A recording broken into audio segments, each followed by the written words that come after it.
আমাদের বাংলাদেশে বাপের পরিচয় রাজনীতি আছে নাকি নাই? স্বামীর পরিচয় আছে নাকি নাই? আছে। ছেলের পরিচয় আছে নাকি নাই? কিন্তু আল্লাহর আদালতে কোনো পরিচয় চলবে না। আপনি নিজের পরিচয় দিয়ে আল্লাহর কাছে বাঁচতে হবে। আমার কলিজার ভাইয়েরা, দুনিয়াতে বাপ যদি ক্ষমতাসীন হয়, মন্ত্রী হয়, এমপি হয়, গাজা সহ কোন ইয়াবা সহ যদি ধরা পড়ে যায়, অস্ত্র সহ যদি ধরা পড়ে যায়, থানায় যখন নেওয়া হয়, বাপের নাম বলে মুক্ত পাওয়া যায়। কিন্তু আল্লাহর আদালতে বাপের পরিচয় দিয়ে মুক্তি পাওয়ার কোনো রাস্তাই খোলা নাই। এটা কার কথা?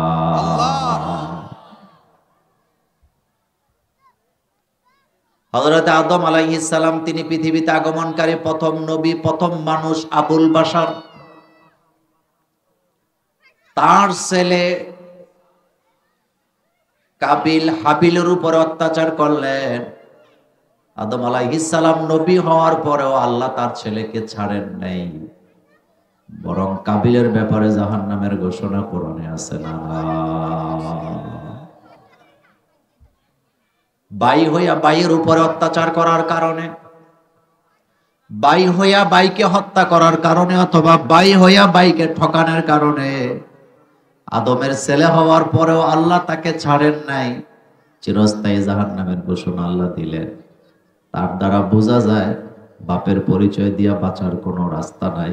নিজের ঈমান আমল ঠিক থাকার দরকার আছে না? বাই হইয়া বাইরে ঠকায়া দেয়, বাই হইয়া বাইরে নিম্নমানের ঘরটা দিয়া নিজে ভালো ঘরটা নিয়ে যায়, নিম্নমানের জমিগুলা দিয়া নিজে ভালো ভালো জমিগুলা দখল করে। এমন জুলুমবাজ ভাই আমাদের কসবাতেও আছে না?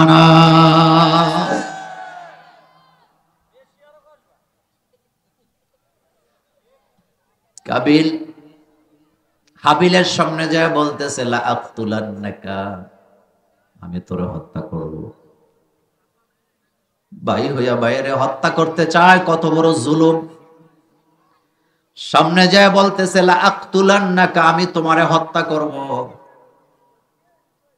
ভাই কথা শোনার পর আশ্চর্য হয়ে গেছে, ভাই হয়ে আমাকে হত্যা করতে বলে, এটা কেমন ভাই? কত নরম সুরে বলতেছে, লা ইব্বাসাত্তা ইলাইয়া ইয়াদাকা লিতাকতুলানি, ও ভাই, তুই আমার ভাই হওয়ার পরে যদি তুই আমারে মারার জন্য তোর হাতটা আমার দিকে প্রসারিত করস, আমি তোকে মারবো না, আমার হাত দিয়ে আমি তোরে স্পর্শ করব না, আঘাত করব না। ইন্নী আখাফুল্লাহ, কারণ আমার হৃদয়ের ভিতরে আল্লাহর ভয় আছে না? আপনার হৃদয়ে যদি আল্লাহর ভয় থাকতো, আপনি বাইকে ঠকায় দিতেন না। আপনার হৃদয়ে যদি ঈমান মজবুত হতো, আপনি কখনো বোনদের অংশ মাইরা খাইতেন না। ভাইকে ঠকায় দেয় বোনকে, বোনের উপরে জুলুম করে, এমন অত্যাচারী ভাই সমাজে সমাজে আছে না? কথাকে বলবো, বলার জন্যই তো আনছেন। কথাকে বলবো, এমন ভাই আপনাদের কৃষ্ণপুরে নাই? কথা বলেন। বাইরে ঠকাইছেন, মুছে তেল দিতেছেন, আপনি জিদ দেখেছেন, কোনো লাভ নাই। সম্পদ নিয়ে কবরে যাওয়া যাবে না। সম্পদের জায়গায় সম্পদ পড়ে থাকবে, মাঝখান থেকে জুলুম করার কারণে জাহান্নাম কপালে আছে না?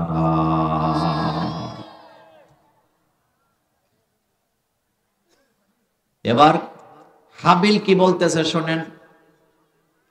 হাবিল তো বললেন, আমি তো আল্লাহকে ভয় পেয়ে আমি তোরে মারব না। তিনি আরো বলতেছেন, ইন্নী উরিদু আন তাবু, আমি এরাদা করলাম, বি ইসমি ওয়া ইসমিকা ফাতাকুনা মিন আসহাবিন নার, তুই আমাকে মারস, যদি আমার অপরাধ তোর অপরাধ একসাথে কাঁধে নিয়ে তুই জাহান্নামে যাবি। তাহলে বোঝা গেল, কেউ যদি কাউকে বিনা কারণে হত্যা করে, যাকে মারলো তার অপরাধগুলা কাঁধে নিয়ে জাহান্নামে যাওয়া লাগে কি লাগে না?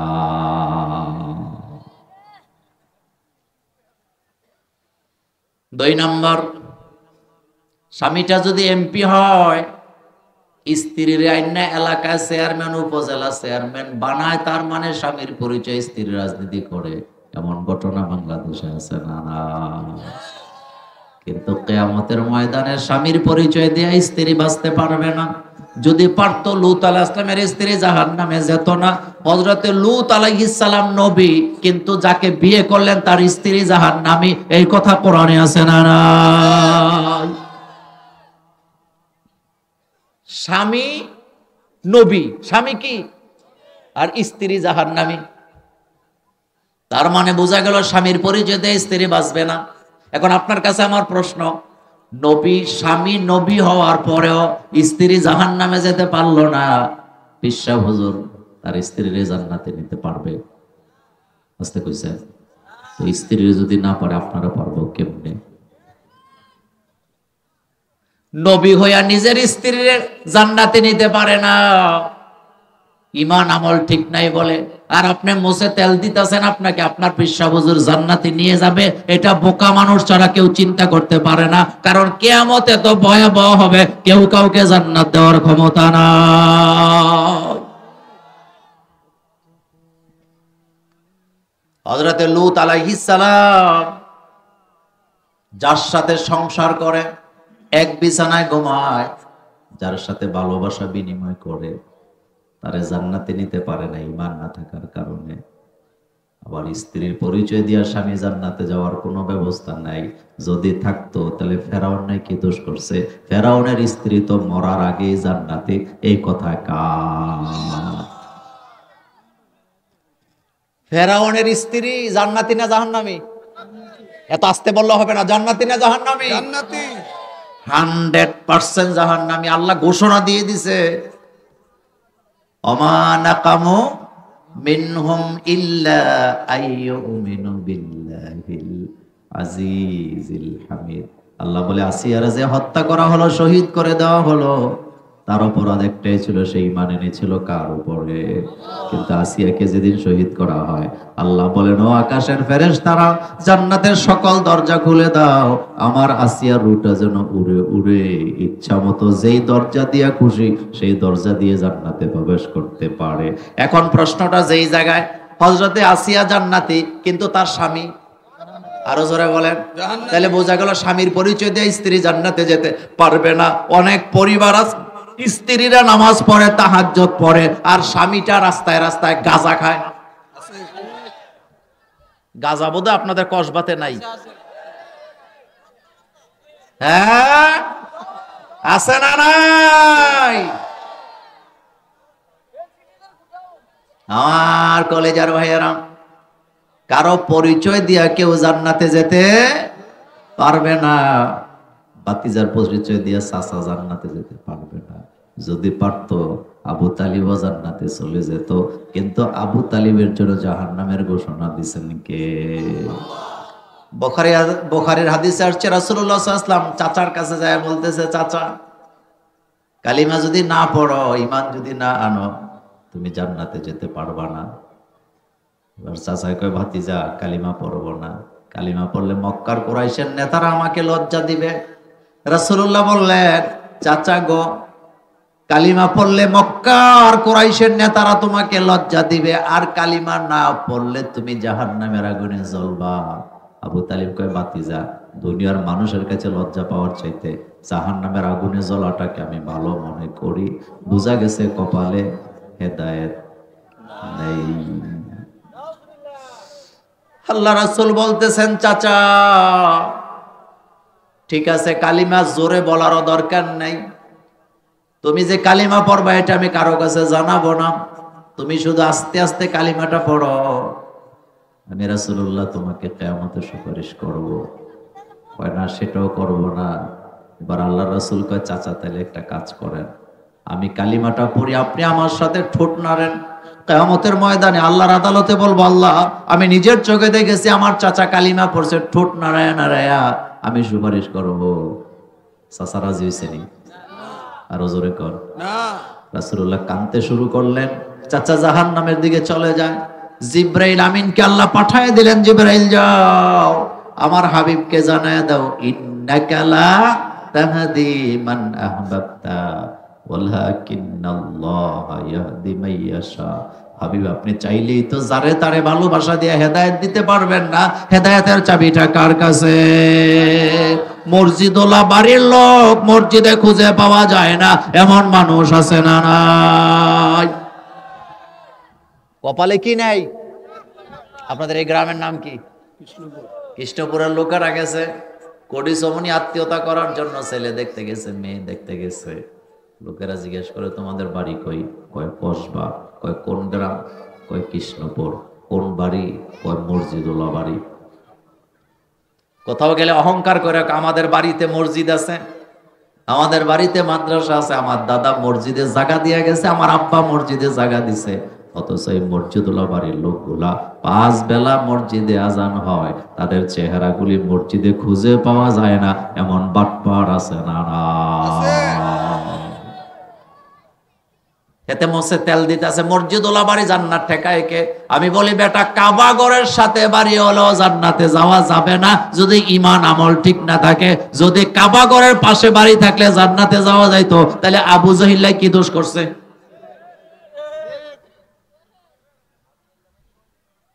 ছেলে মাদ্রাসায় পড়ায় কিন্তু নিজে পর্দা করে না, নামাজও পড়ে না, এমন মা কসবা এলাকায় নাই? আসেনি? ছেলে কই দিছে? মাদ্রাসা। আপনাদের এই এলাকায় অনেকগুলো মাদ্রাসা আছে না?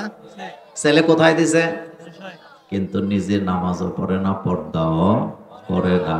লোকেরা বলতেছে ঘটনা কি? ছেলে মাদ্রাসায় দিছো, নামাজ পড়ো না, ইমানও রাখো না, ঠিক মতো পর্দাও তো করো না। এর লাগেই তো মাদ্রাসায় দিছি, যাতে করে কিয়ামতের ময়দানে ছেলেরা হাত ধরে জান্নাতে যেতে পারি। আমি বলি মুছে তেল দিয়ে কোনো লাভ নাই, কিয়ামতের ময়দানে কেউ কারো হাত ধরে জান্নাতে যাওয়ার সুযোগ নাই।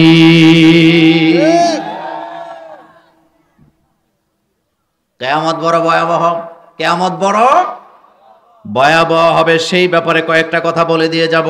আমার সাথে পড়েন, আউযু বিল্লাহি মিনাশ শাইতানির রাজীম, বিসমিল্লাহির রহমানির রহিম।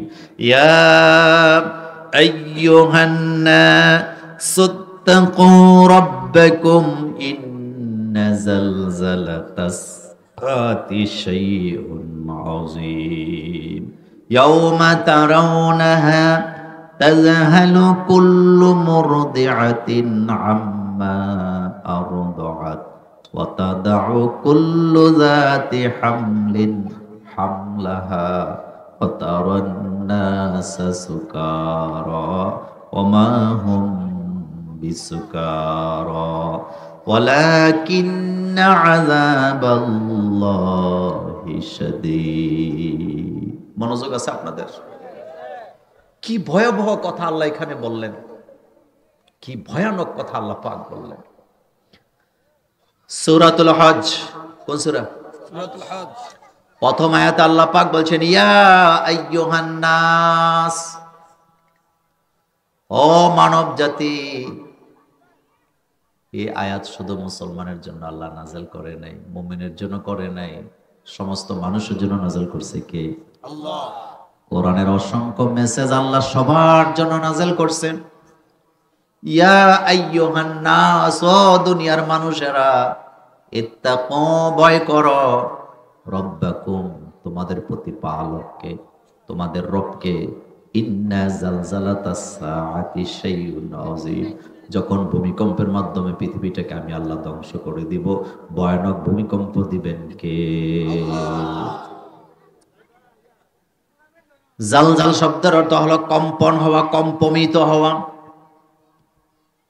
আমাদের বাংলাদেশে ভূমিকম্প হয়, একজন টের পেলে আরেকজন পায় না। স্বামী টের পেলে স্ত্রী পায় না। একজন আরেকজনের জায়গায় ভূমিকম্প নাকি হয়েছে, কয় তুমি কি মরে আছিলা নাকি? এত আস্তে হলে টের পাই কেমনে? অথচ আল্লাহ বলেন এত ভয়ানক ভূমিকম্প সেদিন হবে। এই যে আমার আগে বক্তা এই ব্যাপারে কিছু কথা বলে গেছে, আমি ওইটা আলোচনা টানবো না, আমি ভিন্ন ব্যাপারে আপনাকে আলোচনা শোনাতে এসেছি। তাহলে বোঝা গেল পৃথিবীটা যিনি সৃষ্টি করছেন তিনি আবার ভূমিকম্পের মাধ্যমে পৃথিবীটাকে ধ্বংস করে দিবেন, এটা কার কথা? যখন কিয়ামত হবে অবস্থাটা কি হবে? আল্লাহ পাক বলছেন ইয়াউমা তারাউনাহা তাযহালু কুল্লু মুরদিআতিন আম্মা আরদাআত, সেদিন দেখতে পাবা দুধ দানকারিণী মা নিজের দুধের বাচ্চার কথা ভুলে যাবে, মনে রাখতে পারবে না। নিজেকে বাঁচাবার জন্য আল্লাহর গজব আর আযাব থেকে নাফসি নাফসি বলে চিৎকার করবে, দুধের বাচ্চার কথা তার মনেই থাকবে না। এটা কার কথা? কসবা থেকে ঢাকা যাবে, মা বাসে উঠছে, কোটি সমনির থেকে বাসে উঠছে, ঢাকা যাবে, বাস ভর্তি মানুষ, দুধের বাচ্চাওয়ালা মা। বাচ্চা চিল্লান দিলে মা পর্দার আড়ালে রেখে বাচ্চারে দুধ দেয়, এরপরও বাচ্চার দুধের কথা বলে যায় না। কোথাও দাওয়াত খাইতে যায় না, দুধের বাচ্চা ফেলায়া মা। আপনি জিজ্ঞেস করে দেখেন দুধের বাচ্চাওয়ালা আমাদেরকে, চলো দাওয়াত খাইতে যাব কুমিল্লা, বাচ্চাটা ঘরে রেখে যাও, রাজি হইবনি? আসতে কইছে, রাজি হবে? কারণ এটা মা। উঠানে দান দিছে, বৃষ্টি আসে, বাচ্চা ঘরের ভিতরে দুধের জন্য কান্না করতেছে। এত ভয়ানক বিপদের সময়ও মা বাচ্চার কথা ভুলে যায় না। আর আপনার রব, আমার রব আল্লাহ বলতেছে, ইয়াউমা তারাউনাহা, সেদিন দেখতে পাবা, তাজহালু কুল্লু মুরদিআতিন আম্মা আরদাআত, সেদিন দুধের বাচ্চা, দুধ দানকারিনী মা তার দুধের বাচ্চার কথা মনে রাখতে পারবে না, নিজেকে বাঁচাবার জন্য ব্যস্ত হয়ে যাবে। এতটুকু বলে আল্লাহ শেষ করেন। আল্লাহ পরে বলছেন, ওয়াতাদাউ কুল্লু যাতি হামলিন হামলাহা, সেদিন দেখতে পাবা গর্ভধারিণী মা তার বাচ্চা পেটের ভিতরে ধরে রাখতে পারবে না। মায়ের পেটকে কোরআনের ভাষায় বলা হয়েছে ফি কারারিম মাকিন, এটা এত সুরক্ষিত জায়গা যেই জায়গায় শয়তানের কোনো অসওয়াসা পৌঁছতে পারে না। সেই বাচ্চা মা পেটের ভিতরে ধরে রাখতে পারবে না। জমিনের কাপড়ের চোটে প্রত্যেকটা নারী গর্ভপাত হয়ে বাচ্চাগুলা বেরিয়ে যাবে। এটা কার কথা? আল্লাহ পাক বলছেন, ওয়াতাদাউ কুল্লু যাতি হামলিন হামলাহা, সেদিন প্রত্যেকটা হামেলা মহিলার গর্ভপাত হয়ে যাবে, পেটের ভিতরে বাচ্চাকে ধরে রাখতে পারবে না। এরপরে আল্লাহ পাক বলছেন, ওয়াতারান্নাসা সুকারা,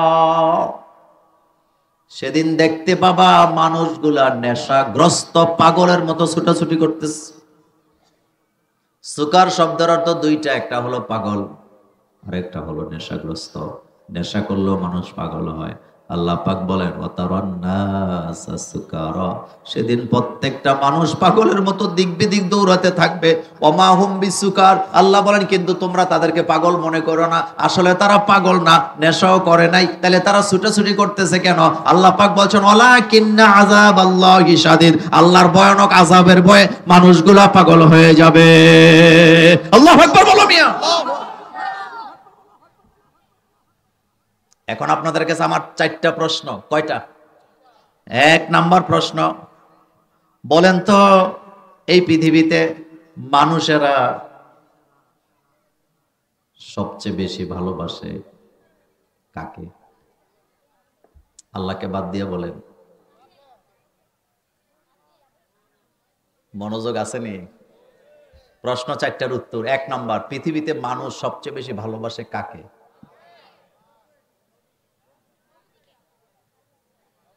প্রত্যেকটা মানুষ তার নিজের সবচেয়ে বেশি ভালোবাসে।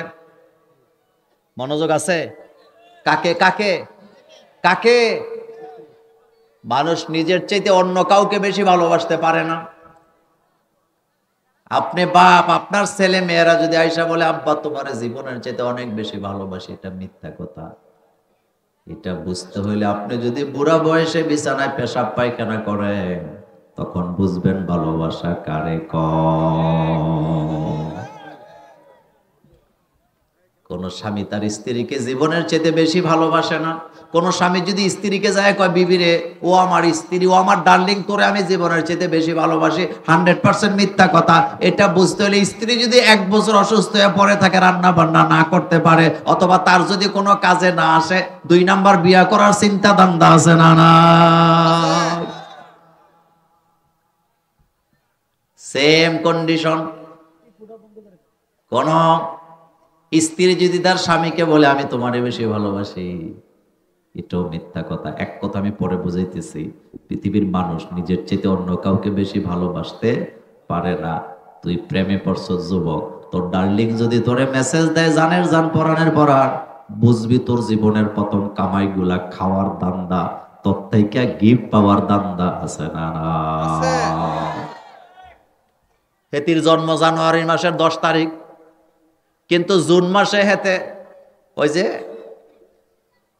জন্ম তারিখ বন্ধুরে জানাইতেছে, প্রশ্ন করতেছে তুমি তো আমার এত ভালোবাসো, বলো তো দেখি আমার জন্ম তারিখ কবে? আচ্ছা জন্ম তারিখ জানাইতেছে না, গিফট পাওয়ার আশা করতেছে। হ্যাঁ, ওই ওয়াজ আজকে করব না, কিন্তু একটা কথা বলি, যেই যুবকেরা বিয়ের আগে বিদেশ যাওয়ার আগে প্রেম করে, এটি বিদেশ গিয়ে মা বাপরে টাকা পয়সা না দিয়া সব বান্ধবীরে খাওয়ায়। এই যুবক জীবনে কোনোদিন কোমর সোজা করে দাঁড়াতে পারে না। হেতি জাইঙ্গাটা শুদ্ধ হেতি লইয়া যায়, মা বাপরে দেয় না। কথা বলেন, কাকে দেয় না? মাকে, বাপকে, ভাইকে, বোনকে, কাউকে দেয় না। জীবনের প্রথম কামাইগুলো হেতির পিছে খরচ করে। এমন ভালো যুবক কসবাতে নাই। আমার কলেজের ভাইয়ারা, তাহলে 1 নাম্বার প্রশ্ন শেষ। মানুষ কাকে বেশি ভালোবাসে? বলেন, জোরে বলেন। 2 নাম্বার প্রশ্নের জবাব দেন। এই পৃথিবীতে সবাই আমাদের সাথে রাগ করে, সবাই আমাদের সাথে সম্পর্ক ছিন্ন করে। আব্বা আম্মা রাগ করলেও মাঝে মধ্যে 2-3টা, স্ত্রী রাগ করলে রান্না বান্নাও করে না। কিন্তু একজনই আছেন, তিনি আমাদের সাথে রাগ করে 1 সেকেন্ডের জন্য আমাদের অক্সিজেনও বন্ধ করে না, আমাদের হার্ট বন্ধ করে না। তার নাম কি? সবাই রাগ করে, সম্পর্ক ছিন্ন করে। বন্ধু বান্ধব রাগ করলে মেসেজ দাও বন্ধ করে দেয়, যোগাযোগ করে না। আব্বা আম্মাও রাগ করলে কয়েক ঘন্টা কথা বলে না। কিন্তু একজনই আছে আমাদের সাথে রাগ করে যোগাযোগ বন্ধ করে না। তার নাম কি? কোন সন্দেহ আছে? অক্সিজেন বন্ধ করছে কোনদিন রাগ কইরা? 3 নাম্বার প্রশ্নের জবাব দেন। কিয়ামতের ময়দান যেদিন সংগঠিত হবে, সেদিন আমি আপনি যখন আল্লাহর আদালতে ধরা পড়ে যাব, আপন বলতে 2 জন ছাড়া কেউ থাকবে না। আল্লাহ তো আপন আছে, নেই। রাসূলুল্লাহ ছাড়া আর কাউকে পাশে পাওয়া, আরো জোরে বলেন, যাবে নাকি? যাবে না। এটা জানার পরেও রাসূলের সুন্নতের প্রতি অবহেলা আছে না? আচ্ছা বলেন তো কসবার ভাইয়েরা, 20 বছর বয়সে দাড়ি রাখা আর 70 বছর বয়সে দাড়ি রাখা, দুইটা কি এক জিনিস? আসতে কইছেন না, এক জিনিস। 70 বছর বয়সে যেটা দাড়ি রাখছে, এটা রাখছে 2 কারণ। একটা হলো এত বুড়া বয়সে দাড়ি না রাখলে খারাপ দেখা যায়, মানুষে বলবে কি। আরেকটা হলো কামাইতে গেলে গালের মধ্যে ব্লেড লাগিয়ে যায়, কারণ গাল তো বাঁকা হয়ে গেছে। এখন কই ঠিক আছে দাড়ি রাখা দে, কিন্তু 20 বছর বয়সে যেটা দাড়ি রাখছে 100% রাসূলুল্লাহর ভালোবাসায় রেখেছে, এতে কোনো সন্দেহ না। আচ্ছা বলেন তো, 14 বছর বয়সে নামাজ ধরা আর 40 বছর বয়সে ধরা কে এক? 40 বছর বয়সে ধরছে কারণ হাঁটুতে একটু একটু ব্যথা আসে, কবরের কথা মনে পড়ছে, এখন নামাজ পড়া লাগবে বাধ্যতামূলক। কিন্তু 14 বছরে যেটা ধরছে, বুঝতে হবে তার কলিজার ভিতরে আল্লাহর ভয় আছে না?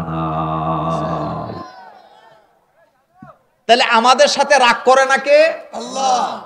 4 নাম্বার প্রশ্ন, কিয়ামত কবে হবে?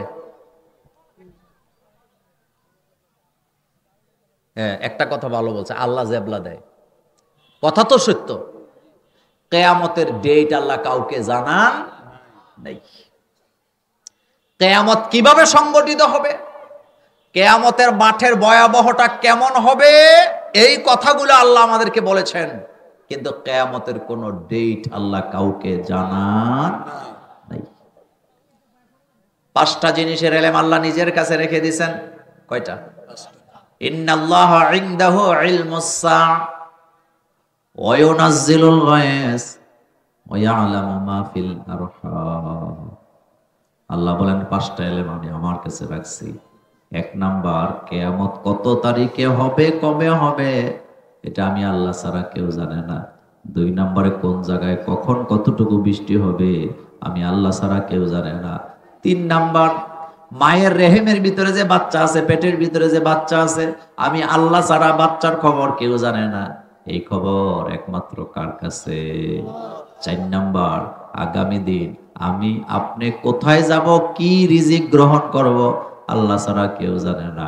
আর 5 নাম্বার, আমার আপনার কোন জায়গায় কখন কিভাবে মৃত্যু হবে সেটাও জানে কে? পানিতে পড়ে বাচ্চা মারা যায়, লোকেরা মায়েরে গালাগালি করে যে মহিলা ছেলের দেখে রাখলো না কেন। কথা ঠিক না? ঠিক। পানিতে পড়ে যদি বাচ্চা মারা যায়, কারে দোষী করে? আসতে কইছেন কাকে? মাকে দোষী করেন। কিন্তু আপনি একটা বার চিন্তা করার দরকার, আপনার কি মনে হয় মা কি বাচ্চাটারে পাহারা দেয় নাই? আসলে পাহারা দিছে ঠিক, কিন্তু আল্লাহ হায়াত দিছে এতটুকু। আপনি যদি সমস্ত পরিবারের লোকেরাও যদি বাচ্চা পাহারা দেন, আল্লাহ যদি তার হায়াত লিখে রাখেন 2.5 বছর, 1 সেকেন্ড বাড়াতে পারবেন না।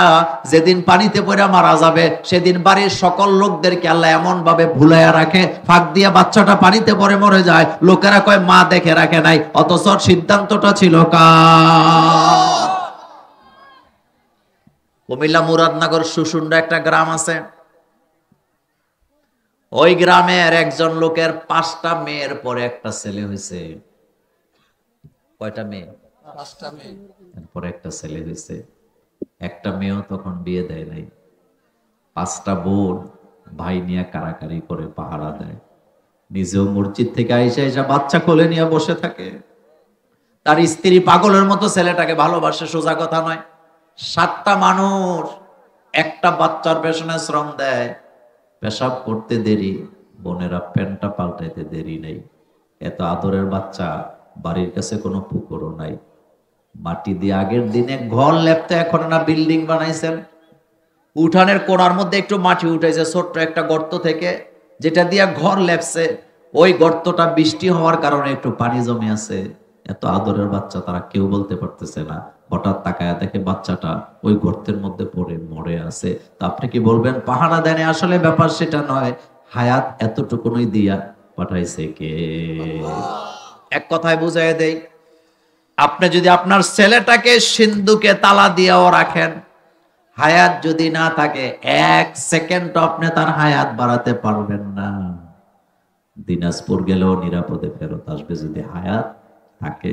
আর হায়াত না থাকলে কসবাও যাওয়া লাগবে না, ঘরের ভিতরেও মৃত্যু আছে না? না।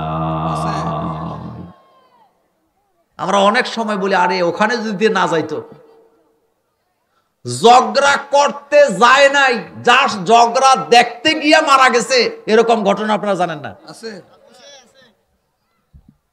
ঝগড়া করতে গেছে না দেখতে গেছে? কিন্তু আমি নিজে দেখছি, ঝগড়া করি না, ঝগড়া করতেছে, এদিক থেকে দেশ দিক থেকে গুলি মারতেছে, সেটা মারতেছে, এটা মারতেছে, কিন্তু নিরপরাধ মানুষ দেখতে যে মারা গেছে, তার মানে বুঝে গেল তার হায়াত নাই। আল্লাহ বলেন আমি ছাড়া হায়াতের খবর কেউ জানে না। আপনাদের কপালে চুমো দিয়ে বলে যায় আপনি বুড়া হইবেন, তারপরে মারা যাবেন, এই চিন্তা মাথা থেকে দূর করেন। বরং যে কোনো সময় মালাকুল মউত আমাদের সামনে আসতে পারে কি পারে না? কবি আফসোস করে বলেছেন সেহেল সালে উমরে আজিজাত গুজার, সেহেল সালে উমরে আজিজাত গুজার, বেজাজে তো আজহা লতিফলে নেগার। কবি বলেন আমার জীবন থেকে 40টা বছর চলে গেছে। কয় বছর?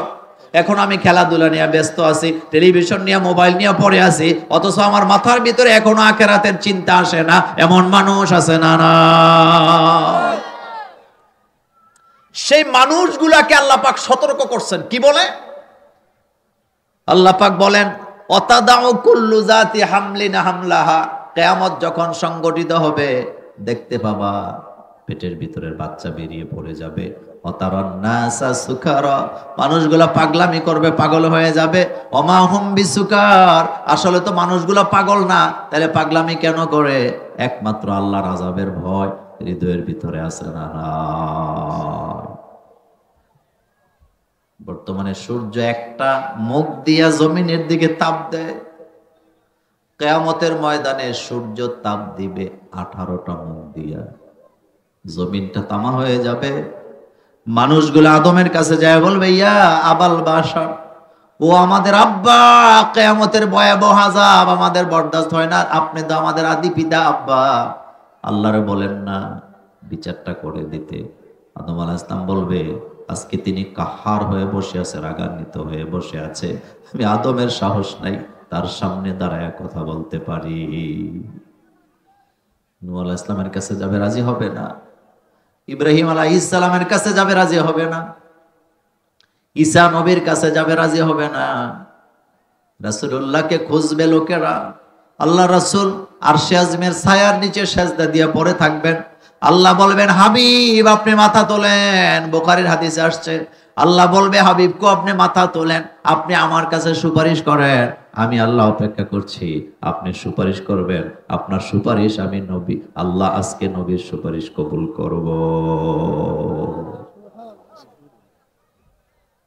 নবীকে ভালোবাসেন ঠিক, মুখে মুখে, কিন্তু রাসূলুল্লাহ রেখে যাওয়া দিন নিয়া দুনিয়াতে কত খেলা মেলা চলে, আমাদের গায়েই যেন লাগে না এমন মুসলমান আছে না? কবি আফসোস করে বলছেন, দিন কা सूरज डूब रही है हम लोगों के सामने, दिन का सूरज डूब रही है हम लोगों के सामने, रोज हशर में क्या जवाब है মুস্তফা কি সামনে। দিনের সূর্যটা আমাদের চোখের সামনে ডুবে যাচ্ছে, মুহাম্মদ সাল্লাল্লাহু আলাইহি ওয়াসাল্লামের সামনে কি জবাব দেব? আল্লাহ রাসূলের সামনে দাঁড়াইতে হইলে রাসূলুল্লাহর সুন্নতের কদর করা দরকার আছে না? না, খাইতে, উঠতে, বসতে, চলনে, বলনে কোথাও রাসূলুল্লাহর সুন্নত খুঁজে পাওয়া যায় না।